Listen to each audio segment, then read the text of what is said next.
Hey folks, welcome back to Doki Literature Club. Last time, we had a bit of an intimate moment with Yuri as we sat and read a book side by side, our shoulders touching, etc. and so forth. We made it through that little vignette, and now it's time to share our second poem with the four girls of the Literature Club. Since we wrote the poem for Yuri, we'll start with her, but it did occur to me in between episodes that I might have made a mistake writing the poem for her. It seems like, and I'm just speculating here, but it seems like we might need to do multiple playthroughs where we try to get each girl to, I guess you'd call it max affection. And since we unintentionally wrote our first poem for Sayori, switching to Yuri for the second poem might have been a mistake, but we'll just have to live with it and see what happens. Let's start with her since we wrote the poem for her and had that nice moment last episode. Let's see what you've written for today. Yuri stares at the poem with a surprised expression on her face. Do you like it? Josue, how did you pick up on this so quickly? Just yesterday I was telling you the kind of techniques worth practicing. Maybe that's why. You did a good job explaining. I really wanted to try giving it more imagery. Yuri visibly swallows. Even her hands appear sweaty. I'm not used to this. Used to what?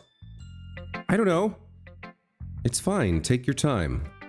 Yuri breathes and collects her thoughts. I know that Yuri likes to think before she speaks, so I offer that patience to her. Yeah, just being appreciated like this, I guess. It probably sounds really stupid. But seeing someone motivated by my writing, it just makes me really happy. Are you saying you've never shared your writing before? Yuri nods. Really? I don't believe it. I really only write for myself. And besides, people would just laugh at me. Do you really think that? Again, Yuri nods. Huh.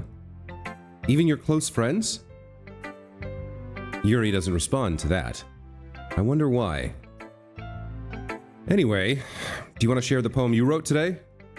Yeah, I do. If it's with you. The Raccoon. It happened in the dead of night while I was slicing bread for a guilty snack. My attention was caught by the scuttering of a raccoon outside my window. That was, I believe, the first time I noticed my strange tendencies as an unordinary human. I gave the raccoon a piece of bread, my subconscious well aware of the consequences. Well aware that a raccoon that it's fed will always come back for more. The enticing beauty of my cutting knife was the symptom. The bread, my hungry curiosity. The raccoon, an urge. The moon increments its phase and reflects that much more light off my cutting knife. The very same light that glistens in the eyes of my raccoon friend. I slice the bread, fresh and soft. The raccoon becomes excited. Or perhaps I'm merely projecting my emotions onto the newly satisfied animal. The raccoon has taken to following me. You could say that we've gotten quite used to each other. The raccoon becomes hungry more and more frequently, so my bread is always handy. Every time I brandish my cutting knife, the raccoon shows me its excitement. A rush of blood. Classic Pavlovian conditioning. I slice the bread, and I feed myself again. That one, to me, and again, poetry is a little bit subjective, but to me there's kind of a sexual undertone here, in that she's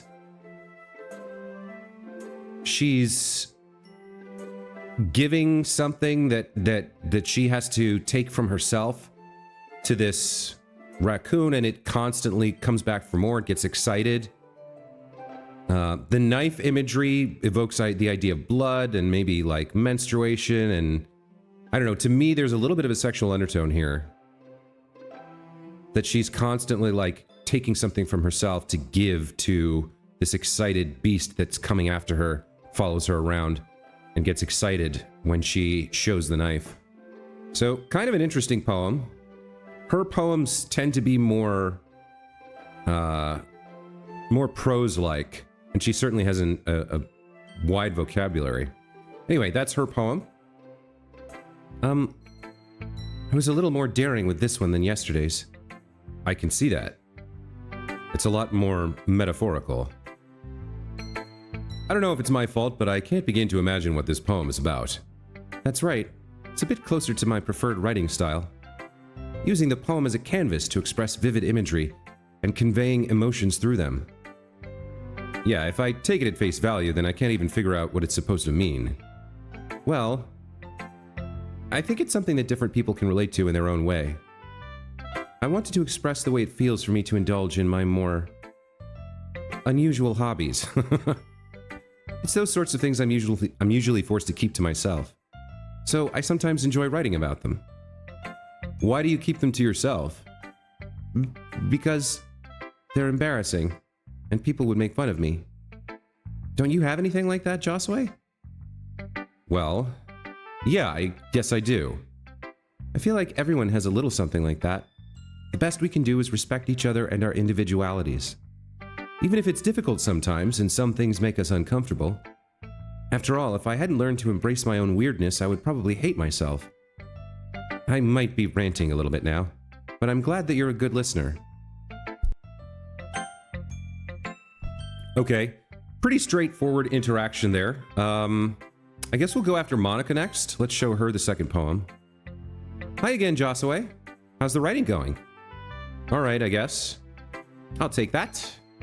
As long as it's not going bad. I'm happy that you're applying yourself. Maybe soon you'll come up with a masterpiece. I wouldn't count on that. You never know. Want to share what you wrote for today?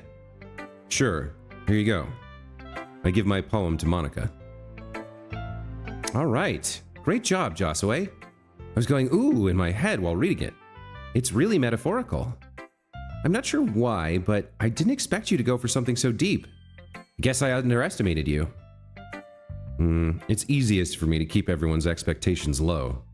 That way, it always counts when I put in some effort. That's not very fair. Well, I guess it worked, anyway. You know that Yuri likes this kind of writing, right? Writing that's full of imagery and symbolism?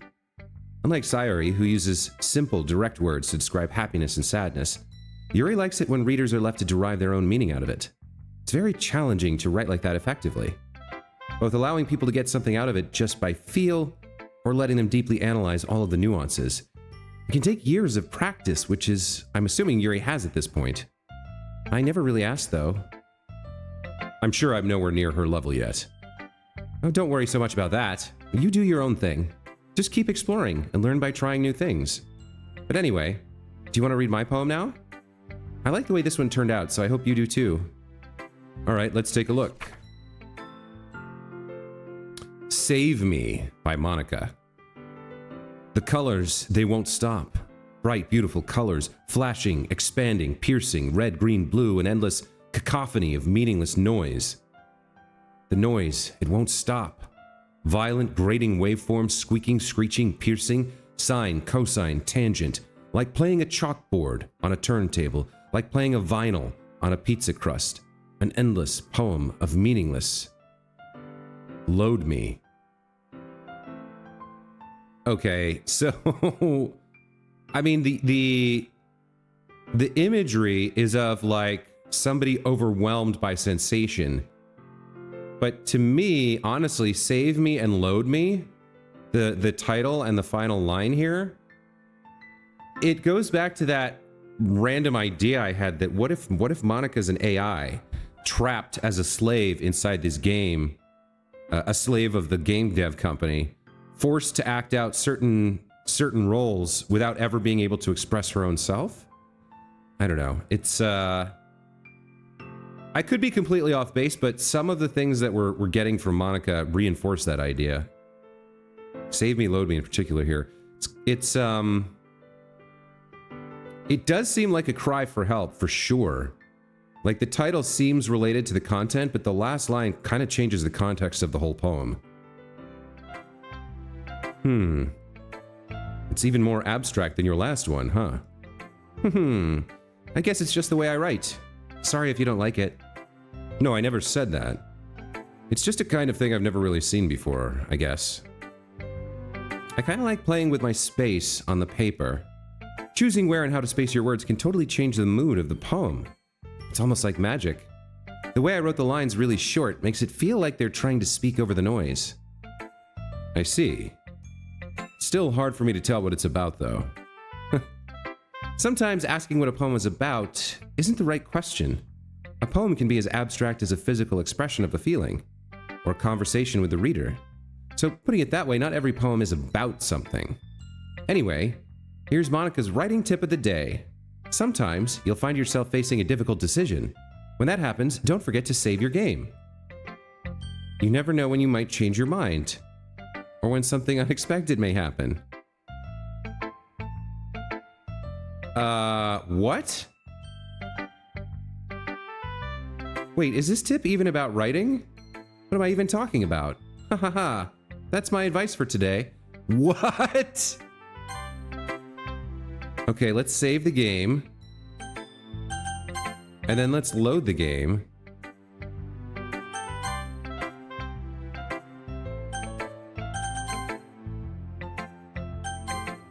I'm not sure. That's really strange. I don't know what to make of that. I did save and load, but... wow, okay.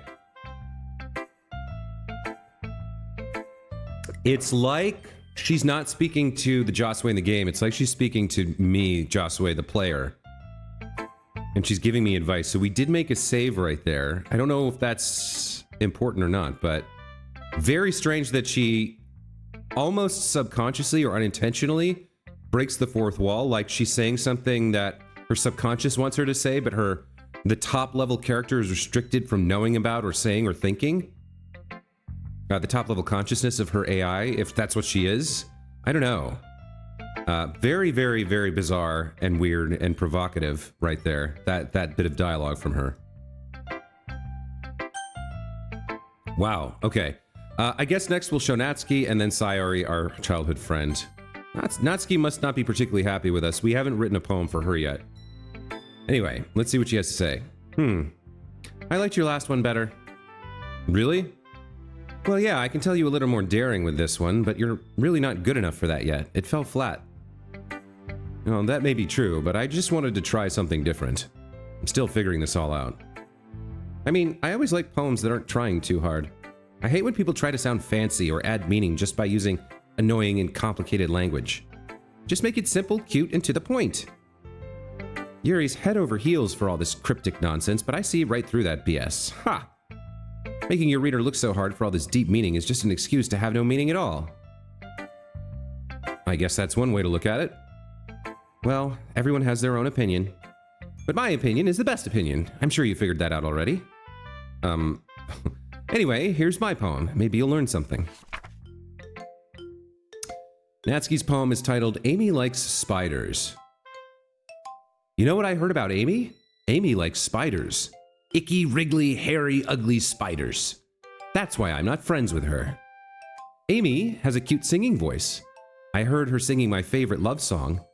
Every time she sang the chorus, my heart would pound to the rhythm of the words. But she likes spiders. That's why I'm not friends with her. One time, I hurt my leg really bad. Amy helped me up and took me to the nurse. I tried not to let her touch me. She likes spiders, so her hands are probably gross. That's why I'm not friends with her. Amy has a lot of friends. I always see her talking to people. She probably talks about spiders. What if her friends start to like spiders too? That's why I'm not friends with her. It doesn't matter if she has other hobbies. It doesn't matter if she keeps it private. It doesn't matter if it doesn't hurt anyone. It's gross. She's gross. The world is better off without spider lovers, and I'm gonna tell everyone. I really quite like this poem. It starts out, you're not quite sure you understand what's going on, and then you realize this is a poem about the irrationality of prejudice, right? Here's a lovely person. She's got a wonderful singing voice. She helps other people. She's friendly. But this one small thing about her doesn't matter if she doesn't hurt anyone. Doesn't matter if she keeps it private. Doesn't matter if she's a wonderful person in all other respects. I'm a person who hates people who like spiders. So I'm going to hate her, and I'm going to tell everybody else to hate her too. Because that's not allowed in my world, right? It's very much a poem about prejudice. I quite like this one. It really speaks to me. Not bad, right? It's quite a bit longer than yesterday's. Yesterday's was way too short. I was just warming up. I hope you didn't think that was the best I could do. No, of course not. Anyway, the message is pretty straightforward in this poem. I doubt I have to explain it. Sometimes you can explain complicated issues with much simpler analogies, and it helps people realize how stupid they're being. Like, anyone would agree that the subject of this poem is an ignorant jerk. Do you know people like that? Of course, it's about how everyone thinks That doesn't matter. It can be about anything. I'm not quite sure what she was about to say there. That's kind of interesting. But I think we analyzed the poem correctly.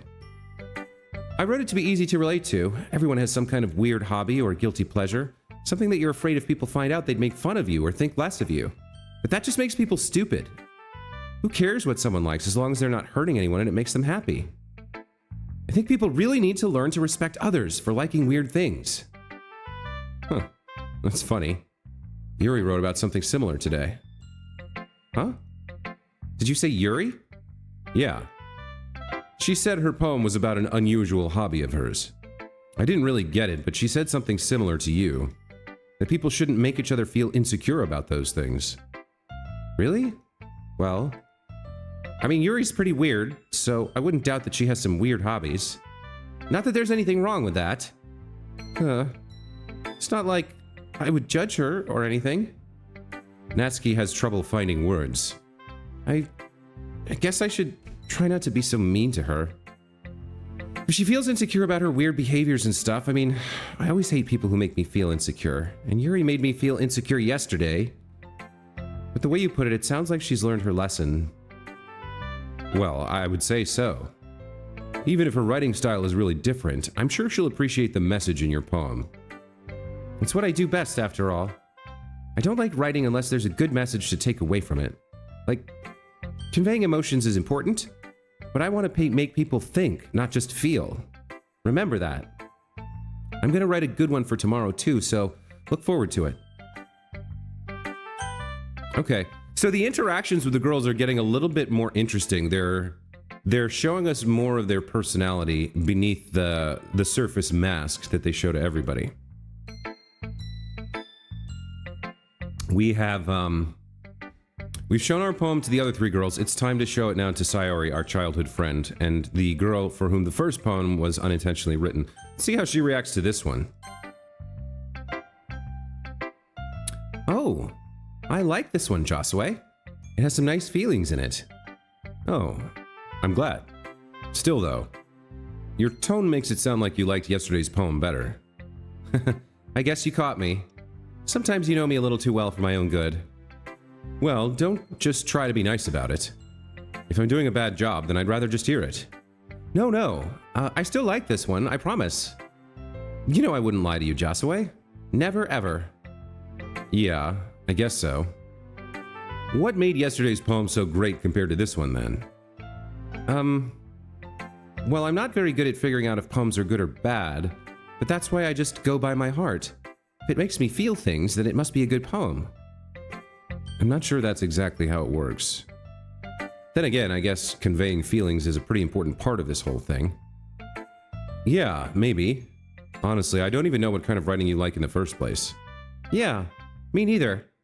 Why don't you at least try giving it some thought? Aw, you want to write something for me? That's so sweet. Yeah, right. But you're always thinking about other people. You need to think about yourself once in a while. If you don't, you might end up getting hurt at some point. Huh? Well, I don't really know what you mean, but I'll try to keep it in mind. Well, whatever. Anyway, let's see. I guess I like happy poems. Wait, sometimes I like sad poems too. Sometimes a little bit of both? There's a word for that, right? What's the word I'm looking for? Bittersweet. Yeah. I like things that are happy and things that are sad. Happy and sad. I can't see you liking something sad, Sayori. Well, I like happy the most. But sometimes when you have a little rain cloud in your head, a sad poem can help give the rain cloud a little hug and make a nice happy rainbow. Sayori, that's unexpectedly poetic. Huh? Is it? Maybe I'm getting better at expressing my feelings after all. Thanks, Josue. Should go write that down then. You can read my poem now, okay? All right, Sayaru's poem is entitled Bottles. I pop off my scalp like the lid of a cookie jar. It's the secret place where I keep all my dreams. Little balls of sunshine all rubbing together like a bundle of kittens. I reach inside with my thumb and forefinger and pluck one out. It's warm and tingly, but there's no time to waste. I put it in a bottle to keep it safe, and I put the bottle on the shelf with all the other bottles. Happy thoughts, happy thoughts, happy thoughts in bottles all in a row. My collection makes me a lot of friends. Each bottle a starlight to make amends. Sometimes my friend feels a certain way. Down comes a bottle to save the day. Night after night, more dreams. Friend after friend, more bottles. Deeper and deeper my fingers go. Like exploring a dark cave, discovering the secrets hiding in the nooks and crannies. Digging and digging, scraping and scraping. I blow dust off my bottle caps. It doesn't feel like time elapsed. My empty shelf could use some more. My friends look through my locked front door. Finally all done, I open up, and in come my friends. In they come in such a hurry. Do they want my bottles that much? I frantically pull them from the shelf one after the other, holding them out to each and every friend, each and every bottle. But every time I let one go, it shatters against the tile between my feet. Happy thoughts, happy thoughts, happy thoughts in shards all over the floor. They were supposed to be for my friends who aren't smiling. They're all shouting, pleading something. But all I hear is echo, echo, echo, echo, echo inside my head.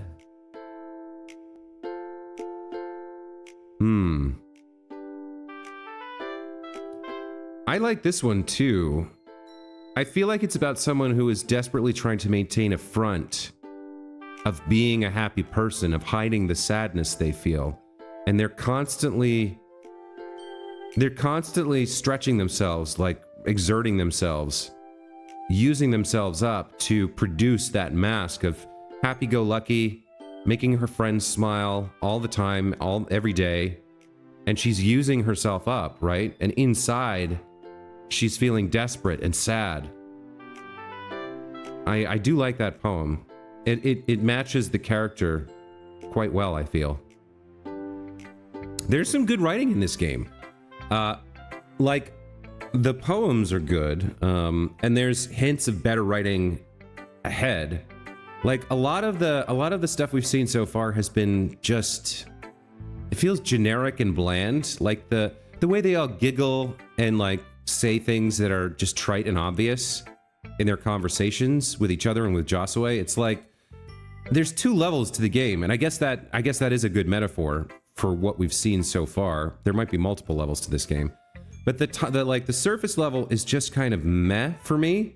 I'm much more interested in the second level, but the game devs and the authors, even the fictional game devs, are just like drip feeding it out. They're being very stingy about letting you see that much more interesting second level, that inner level. So we'll keep playing and see if we get more, but the poems, I think, are a really good window into that second level.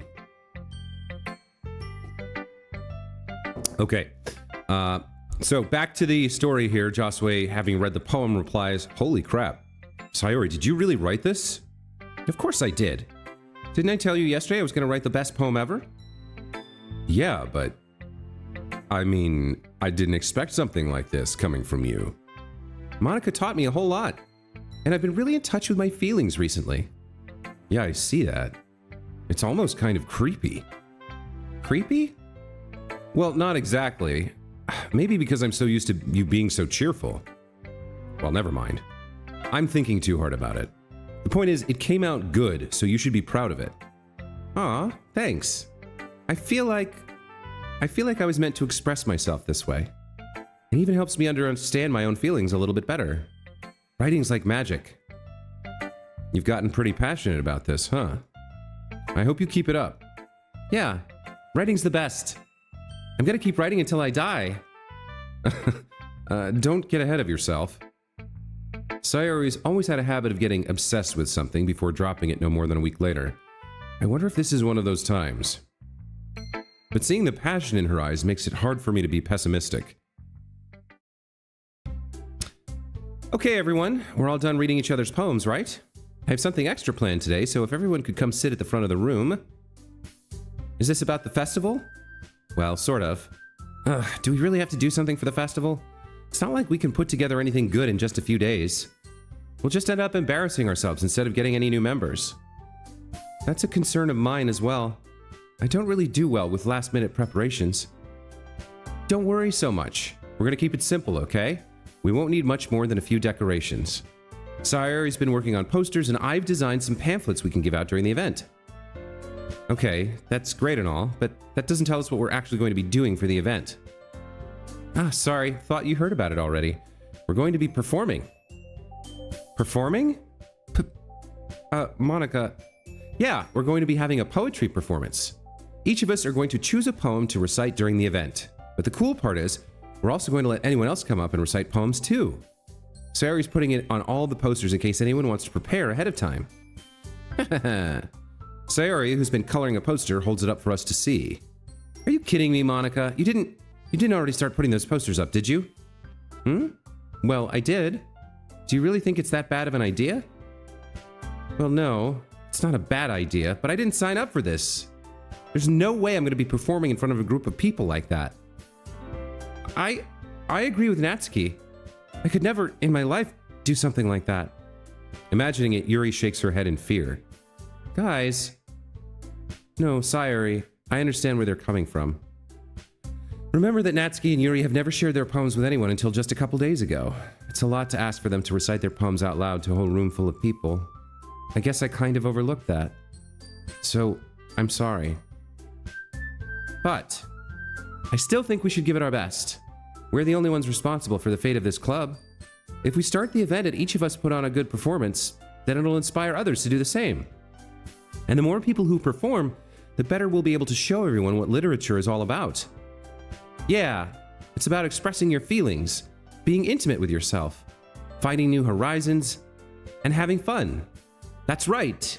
And it's those reasons that we're all in this club today. Don't you want to share that with others? To inspire them to find the same feelings that brought you here in the first place? I know you do. I know we all do. And if all it takes is standing in front of the room for 2 minutes and reciting a poem, then I know you can do it. Natsuki and Yuri remain silent. Sayori looks worried. I guess that leaves me no choice. I agree. I don't think it's too much to ask. I think that Sayori and Monica have been trying really hard to get new members. The least we can do is help them out a little bit.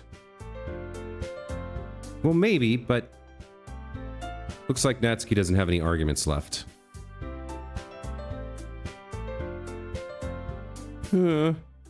Okay, fine. I guess I'll just have to get it over with.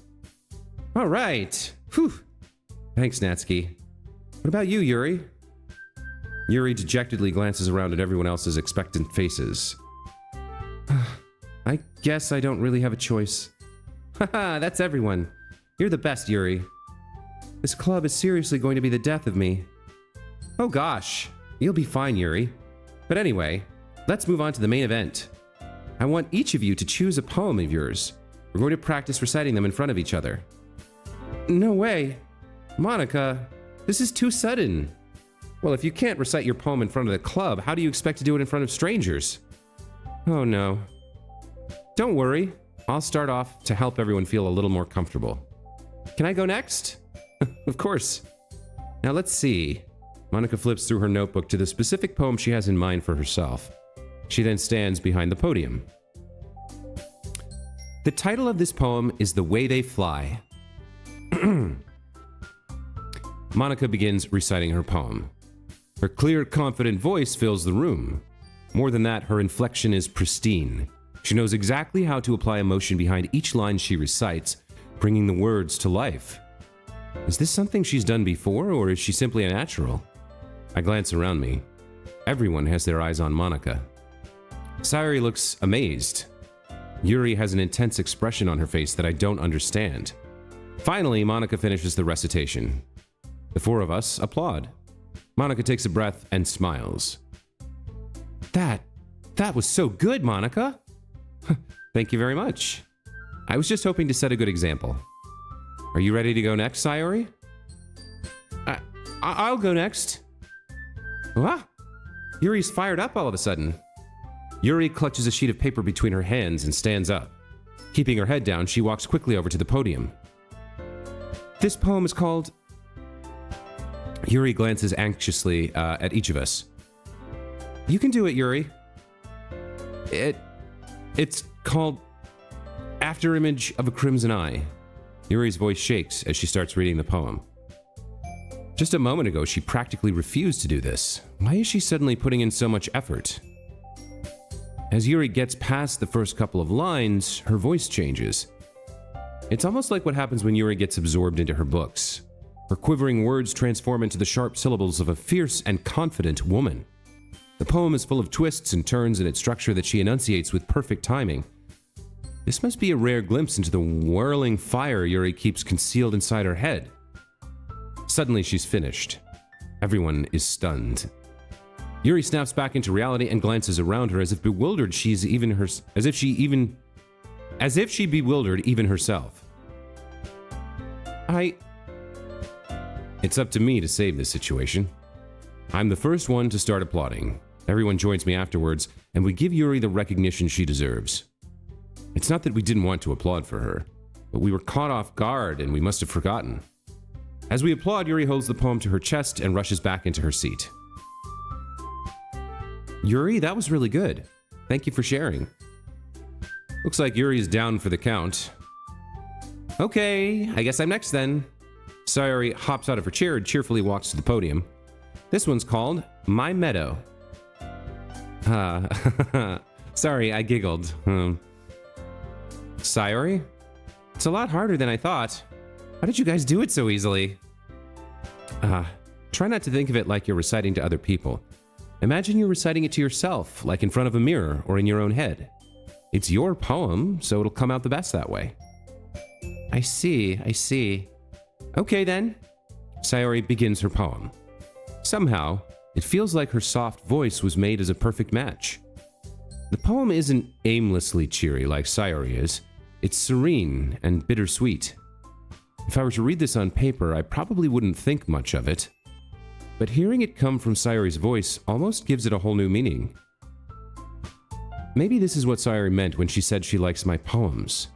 It's like I get to reach more deeply into someone I thought I knew through and through. Sayori finishes and we applaud. I did it! Good job, Sayori. Even Josue liked it. I guess that's a good sign. What does that even mean? It came out nicely, Sayori. The atmosphere of the poem fits you really nicely. But it might be that other poems wouldn't work quite as well with that kind of delivery. Huh? I don't really understand. In other words, I've seen poems of yours where that sort of gentle delivery wouldn't work as well. They might need a little more force behind them, depending on what you're reading. Oh, I know what you mean. Well, I've been practicing that kind of thing. It's just embarrassing to do it in front of everyone. Then next time I'm going to make you pick a poem that challenges you a little more. We don't have much time before the festival, you know? Okay. Now, who's next? Natsuki?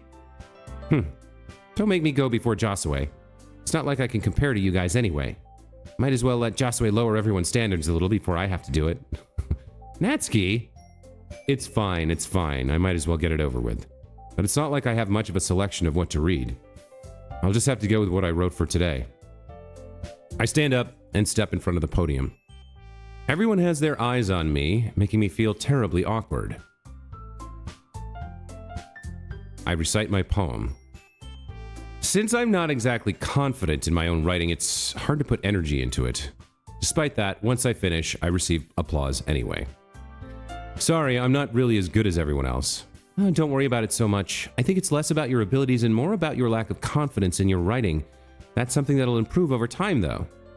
Yeah, maybe. Alright then, that just leaves you, Natsuki. Yeah, I'm going. Natsuki begrudgingly gets out of her seat and makes her way to the podium. The poem is called... Why are you all looking at me? Because you're presenting. Anyway, the poem's called Jump. Natsuki takes a breath. Once she starts reciting the poem, her sour attitude disappears a little. While she's still a little unenthused, her poem has a rhyme and rhythm to it. It's Natsuki's trademark style, and it works surprisingly well when spoken aloud. The words feel like they bounce up and down as if giving life to the poem. Natsuki finishes, and everyone applauds. She huffs back to her seat. That wasn't so bad, was it? Easy for you to say. You'd better not make me do that again. Well... Do you at least feel prepared enough to recite a poem in front of other people? I mean, doing it in front of other people will be way easier. I can put on whatever face I want for other people. But when it's just my friends, it's just embarrassing. That's a surprise, Natsuki. I think it would be the other way around for me. Well, that's just how it is, so... Well, I guess in that case, you won't have much to worry about for the festival. That said, I want to thank everyone for coming through. It might be hard, but I hope that all of you have an idea of what it's like now. Make sure you pick a poem and get enough practice before the festival, okay? I'll be making pamphlets, so let me know ahead of time what you'll be reciting. Jeez, I should probably find some other poem to recite instead. That's fine too. It doesn't have to be your own. I'm already pleasantly surprised that you're putting in all this effort for the club.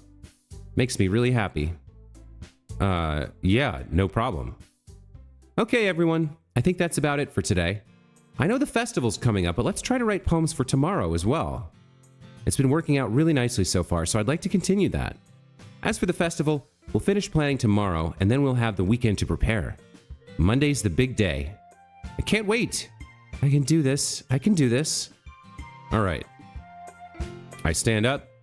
There's no way I'll be able to find the same enthusiasm as Sayori and Monica, but I'll do my best to get through it. If it's for the sake of the club and impressing Monica, then I'll have to do my best. Ready to go, Sayori? Yep. Look at you two, always going home together like that. It's kind of adorable, isn't it? Jeez, guys. Don't make such a big deal out of it. Must be a little nice, though. Well, how am I supposed to respond to that? It's okay, Josue, you don't have to say it. Whatever, let's go already. I walk home with Sayori once more. Even though it's only been a few days, a lot of things have already changed. But today, Sayori's being a little quieter than usual on the way home. Hey, Sayori. Sorry, I was spacing out. Ah, no wonder. I was thinking about something from earlier. I like how we get to... I mean... Sayori fumbles with her words. So, let's just say that one day Yuri asked to walk home with you. Huh? What would you do? What kind of question is that? You're kind of putting me on the spot here. I mean, honestly... Okay, so... I don't know what the right thing to do is here for my like, meta goal. So I guess at this point, I would just roleplay the character, and he walks home with Sayori every day. I mean, he likes her well enough. He thinks of her as a friend. I don't think he has super huge romantic interest in her, although I think he's at least he can't be so dense that he doesn't at least suspect that she's got some feelings for him. So is he the type who would I think probably he would walk home with Yuri, but is he the type who would tell her that in this moment, or would he lie? And what helps advance our like larger goal? I guess I'm most interested in Monica. She's the one who seems the most interesting to me. Like, there's a lot of mystery surrounding her. And she's the one who's maintained her mask the most effectively. Like, we haven't really seen any of her inner self yet. Except a little bit in the side story. So... I don't think I would pass up the chance to walk home with Yuri. I mean, we've walked home with Sayori 1,000 times. One time with another girl could be interesting, couldn't be the worst thing ever. But we might hurt her feelings here if we said that. I don't know. I think I want to be provocative. I want to provoke a response. So I'm going to tell her I would walk home with Yuri. Walking home with Yuri, huh? Why does the thought of that make my heart pound? I mean... Given how hard it is for her to socialize, I would feel awful turning her down, so... Isn't she so beautiful and smart? That has nothing to do with what I just said. You admitted it. Jeez. There's not even any point in speculating something that's never going to happen. Well, maybe, but I just like to think about it. It's not long before you won't need me anymore, you know? Need you? Sayori. I can't figure out how you're seeing things in your head right now. Sorry. Everyone is different. Nobody in the club is a replacement for you. If you say so.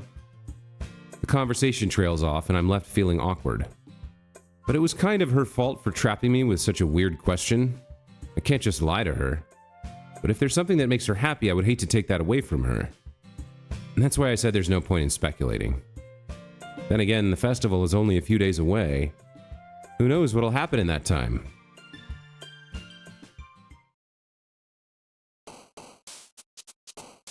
Okay, so, I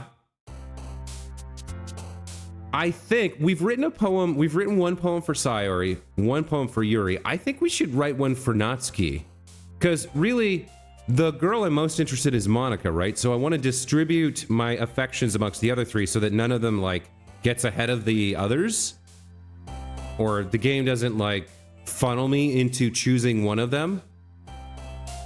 And I would like to see what happens if we write a poem for her. So she likes cute and simple words, right?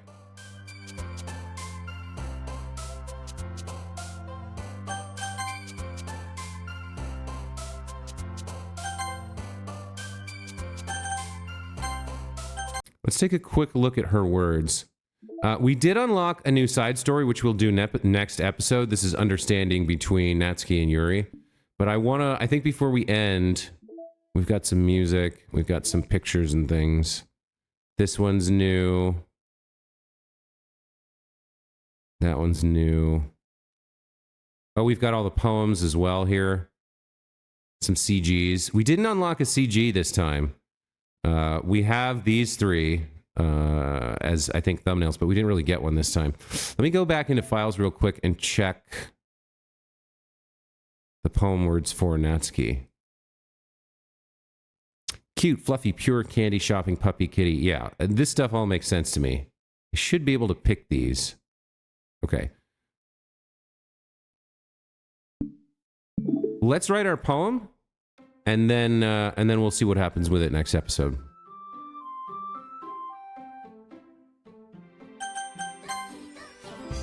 Okay, so kitty, lollipop, bubbles. Let's see. There's no way to go back other than loading, right?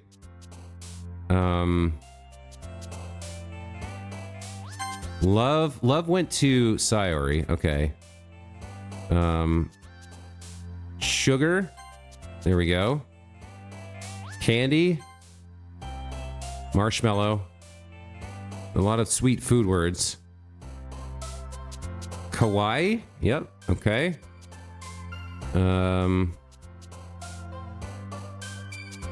There's not really a cute word here. Maybe adventure? No. Play? Vanilla or no, rainbow. No, that's going to Sayori again. Doki Doki? Okay. Cute.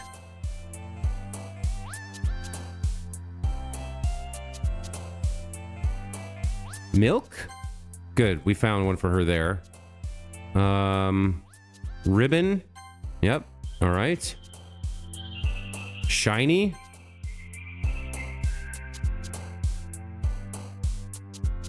Papa?